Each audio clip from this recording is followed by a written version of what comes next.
Hello to my beautiful patrons. It is I, Queen Auset-Heru, and thank you for joining me for another exciting edition of The Witch Trials. Now, today we are going to put on trial The Witches of Eastwick, the 1987 sensation starring Jack Nicholson, Cher, Michelle Pfeiffer, and Susan Sarandon.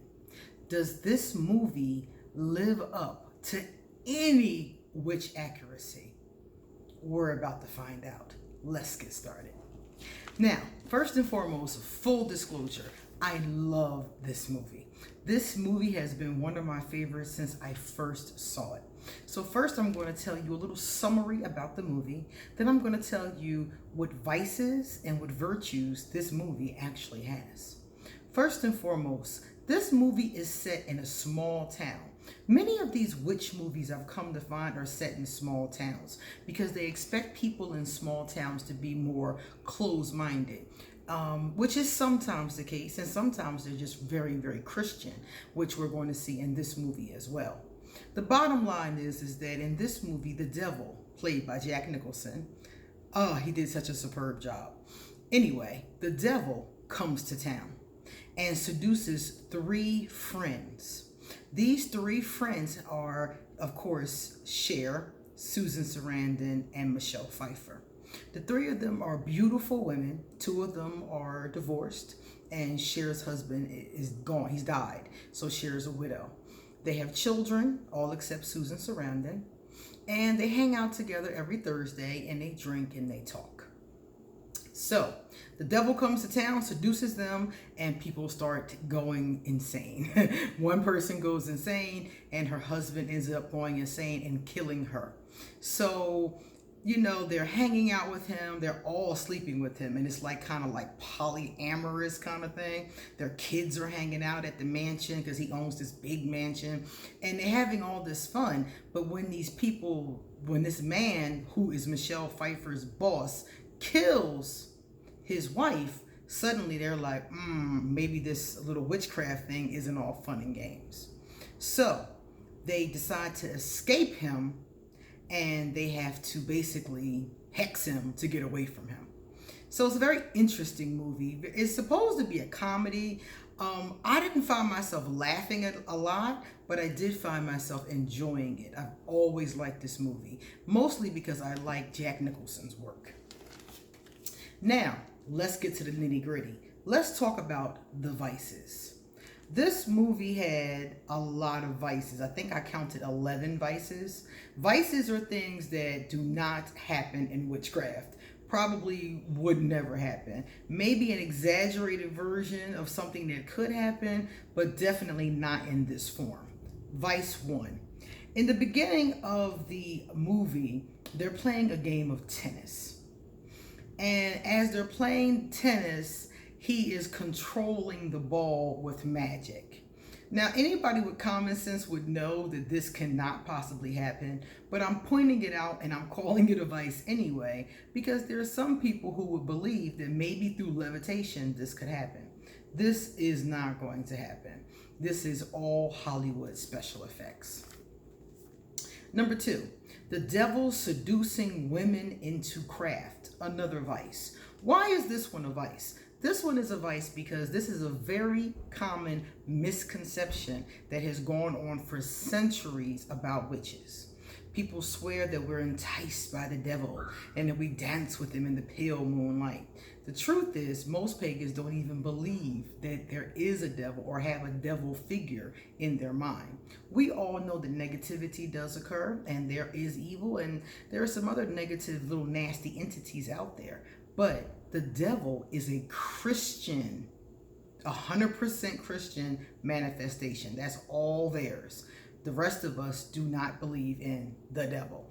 So him seducing us and us dancing with him in the forest never, ever occurs. Next vice, laughter causing levitation. Levitation is when you can hover off the ground, basically, like a car, like one of them hovercraft cars. This cannot happen, period, with laughter. In the movie, if they laughed hard enough, they would levitate. This is definitely a vice. This cannot happen. Next, a cherry spell. They do this spell several times in the movies with cherries, where they eat the cherries and spit the pits out. And this makes people throw up in the movie. This spell could be done and it could be effective, but not like this. If you did the cherry spell and you spit things out, the other person across town is not going to automatically start throwing up cherry pits. Okay? Now, you might be able to affect them in different ways, but it's not going to affect them the way it does in the movie. You're going to find out later some things that people do with fruits. Next, witch's argument causes the ground to break. All of them start arguing and the ground breaks up. I have seen a lot of witches argue and the ground never broke up. I have seen things break, such as light bulbs or glass or something like that, but never to this level of intensity, especially not concrete. Old stereotypes about witches. This movie is so full of old-fashioned stereotypes about witches from like the burning times. We're talking like the 14, 15, 1600s. You have a lot of old stereotypes, such as being seduced by the devil, dancing with the devil, because they're dancing with him at different points in the house. They end up having his babies, which is another common, thing they would say about witches, that were having sex and having babies with the devil. These things do not happen. And so they played on a lot of these old stereotypes, and they were good for entertainment purposes, but for anybody who doesn't know anything about witches, they might actually believe some of these old stereotypes, which is why they're dangerous. Using fruit to curse. What did he do? He used his fruit to curse the witches. Yeah, at one point, Jack Nicholson does something similar to the cherry spell, but instead of making them throw up, he's biting the fruit and making one girl feel pain. He made one girl feel old. He made one girl get covered in snakes, and he did all of this by manipulating fruit. Not going to happen. Not going to happen at all. Deal with the devil gone wrong. This is a very common cliche you see a lot in a lot of movies. There's a deal with the devil, and then it goes wrong. The devil tricks you, or you realize you don't really want to deal with the devil because it's not a good idea. So I gave this advice too, because this is another one of those common myths associated with witches that never really happens. I don't know one witch who has a pact with the devil. Signed a deal with the devil, talks to the devil, is cool with the devil, has the devil on speed dial. I don't know any of us that do that. And most witches will tell you they don't even believe in the devil. So this whole concept is basically Hollywood fiction. Spells creating strong winds that blows Daryl down the street. At one time, the devil is in the middle of the street and they start blowing feathers. And the feathers blow him down the street. And I'm sitting there watching it like, man, if I could do that, man, come on now. You would see that a lot if I could do that. If anybody could do that, you would see that happening on 95 every day. That cannot happen. Using magic to throw people. At one point, Daryl uses magic to throw them around the room and rip the doors off and throw the toys around. And that type of levitation only happens with the X-Men. It doesn't happen in traditional, standard, everyday witchcraft. All right, now I'm going to tell you what I actually liked about the movie, okay? I like the fact that in the very beginning, nature was responding to magic. I like that. In a lot of these movies, you see nature responding. You see a storm or lightning or something like that. And you do, like I told you before, you do see nature responding. If you do witchcraft outside, you will see animals and the wind and the trees and things respond. Butterflies, other insects respond to the witchcraft being done. So that does happen. There was also a psychic connection between the main characters. They were natural witches. Even before they met him, they were able to speak things into existence. That's how he ended up there in the first place, as you're getting ready to see. So they were natural witches. So they didn't know about their abilities, but they had a psychic connection. And when they came together and talked about something, things would happen. This really does happen in witchcraft. You will know there are a lot of witches and we'll come together, and when we're doing something, it makes it that much stronger. Next one. Townswoman feels evil in the air. When there's something evil around, even people who are not very psychic sensitive might be able to feel it. And Daryl was clearly evil. So for townspeople to pick up on that energy coming from him, from that vibration, is very possible. The way that she snapped and spazzed out, I think was an exaggeration, but for her to feel it and respond to it is very possible. Main characters cast a spell for a man. Before Daryl got there, they were all sitting around drinking, and they were talking about the kind of man they wanted. And then here shows up the kind of man they wanted. So they were able to cast a spell without even doing any hocus pocus or herbs or oils or anything, which is very true. If you have a powerful enough tongue and you know your intention and you really focus on it, some witches can use just their words to cause a spell to occur. And that's what the three of them did. And especially since it was the three of them together, it made it that much stronger. I love the contrast between the church folk and the witches.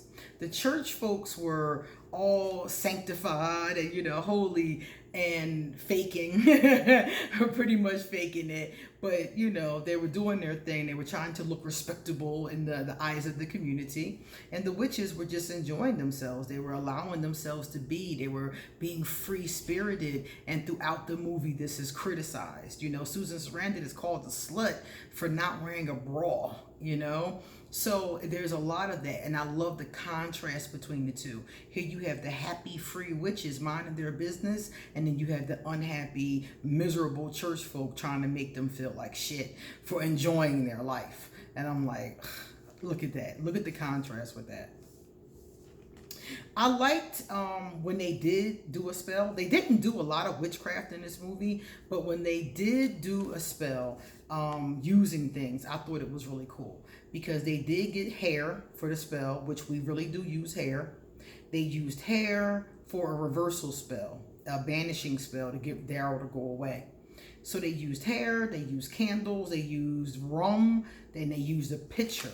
Those are all things we do use in witchcraft to do a spell. So those were very authentic. They also made a puppet.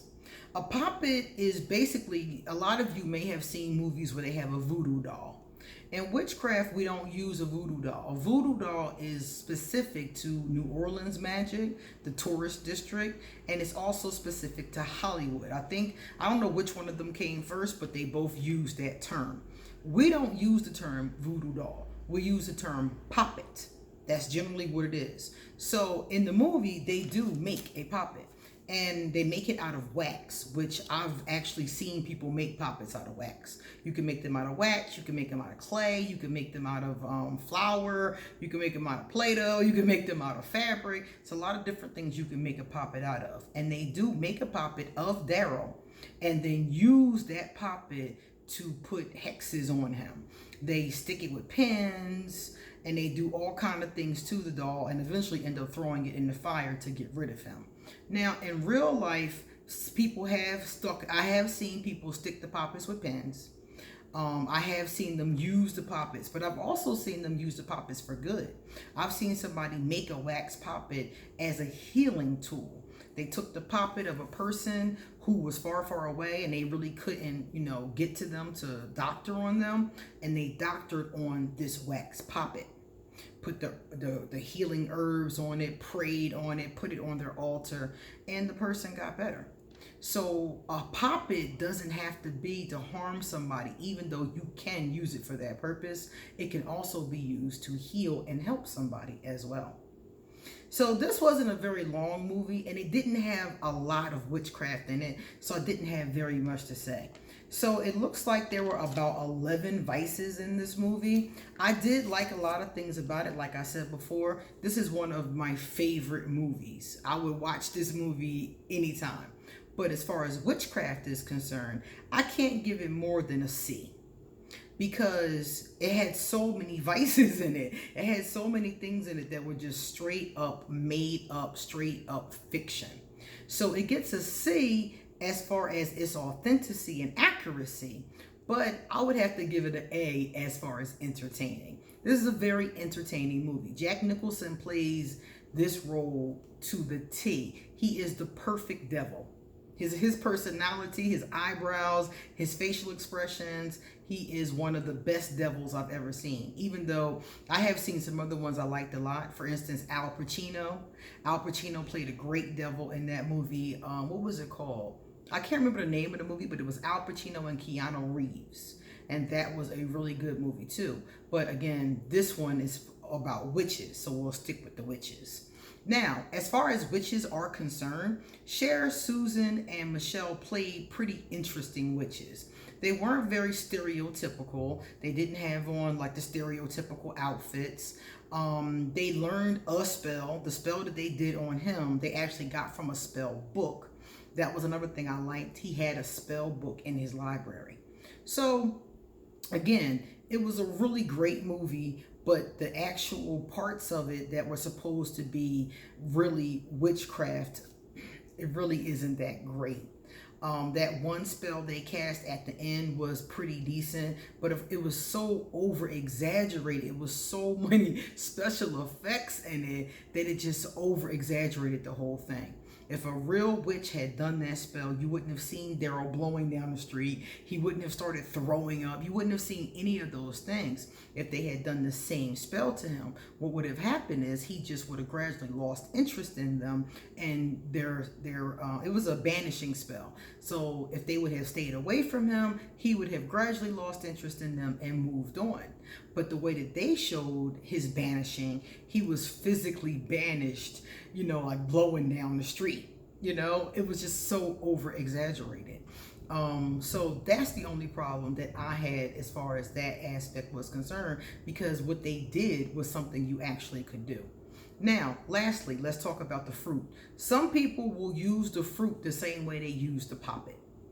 They'll, have the fruit represent the person. They may bite it. They may stick pins in it. They may rub it and coax it and pray on it to heal it. They may use the fruit to represent the person if, let's say, they don't have the ingredients to make a poppet. So you could do that. But like I said, the special effects is where they messed it up. Because biting the fruit might cause somebody some pain, but it's generally not instantaneous pain. It's a pain that comes on over time and just nags and nags and nags. The more that you work on the fruit, you keep biting it, you keep sticking pins in it, it keeps on nagging and harming the person.